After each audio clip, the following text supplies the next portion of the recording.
কোন কোন কথা আছে হাদিসে আছে, কিন্তু এটা নবীর শিক্ষা দেওয়া পদ্ধতি নয়।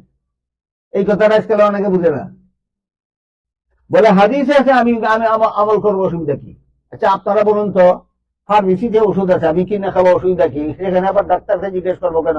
এমন কথা যদি কেউ বলে, এটা বুদ্ধিমান না পাগল? পাগল। আরে ফার্মেসিতে সব ওষুধ আছে, বলে তোর ইচ্ছা মতো কিনে খাওয়ার জন্য। হাজার ওষুধ ফার্মেসিতে থাকতে পারে, কিন্তু তুমি খাইতে হইলে ডাক্তারের পরামর্শ মতো খাইতে হবে। ঠিক তেমনি ভাবে বর্তমান দুনিয়ার মুসলমান উম্মতের হাতে প্রায় 10 লক্ষ হাদিস আছে রাসূলের। কি পরিমাণ হাদিস আছে? সবগুলি হাদিস তোমার ইচ্ছা মতো আমল করার জন্য না। হাদিস, কোন হাদিস আমি আমল করার জন্য, কোন হাদিস আমার আমল করার জন্য নয়। যে যারা হাদিস জানে, হাদিস বুঝে, তাদের পরামর্শ মতো করতে হবে। দুই একটা উদাহরণ দিলে বিষয়টা সহজে বুঝবে। একটা সহিহ হাদিসে উল্লেখ আছে, রাসূল করিম সাল্লাল্লাহু আলাইহি ওয়াসাল্লাম নিজের ঘরে 9 জন বিবি রেখেছিলেন। আজকে নতুন শুনেছেন না আরো শুনেছেন কখনো? বলেন, নবীর ঘরে বিবি ছিলেন কয়জন?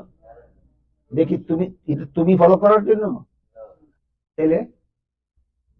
হাদিসে থাকলে আমার আমল করতে হবে। এই একটা আন্দোলন আর একটা চলছে মুসলমান সমাজে। হাদিসে আছে, আমি আমল করবো। আরে সব হাদিস তুমি আমল করার জন্য নয় তো। সব হাদিস তুমি আমল করার জন্য নয়। নবীর ঘরে 9 বিবি রেখেছেন, তুমি আমল করার জন্য নয়। সহিহ বুখারী শরীফের হাদিসে উল্লেখ আছে, একদিন রাসূল করিম সাল্লাল্লাহু আলাইহি ওয়াসাল্লাম 63 বছরের জীবন ইতিহাসে একদিন ঠেকাবশত দাঁড়ায় পেশাব করেছিলেন। কতদিনের জীবনে? কতবার? কেন? ঠেকাবশত।